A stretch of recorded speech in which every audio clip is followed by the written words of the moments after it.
Hi, you're watching Pinoy Scoop, your daily entertainment news channel in the Philippines.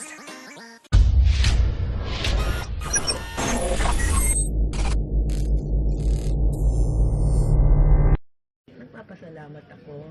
Maraming salamat sa kinalabasan ng survey.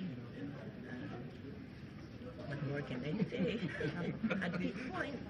Tito Susan, as a mom po, meron po ba kayong mga concerns o mga sentimento ngayon pong nag-declare na po yung anak mo yun na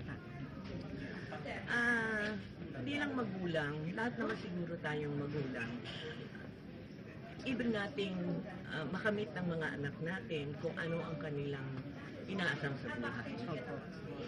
Si Grace, ang napiling kurso sa kolehiyo ay political science.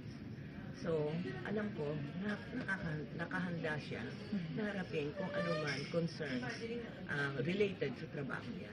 naihanda po niya kayong mga miyembro ng pamilya, emotional? Bilang ina, never kang handang-handa.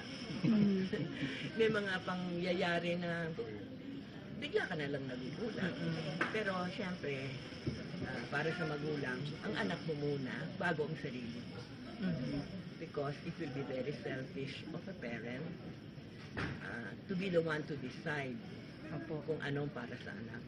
Not unless opinion mo ay hinihingi. Naihingi po yung opinion niyo po.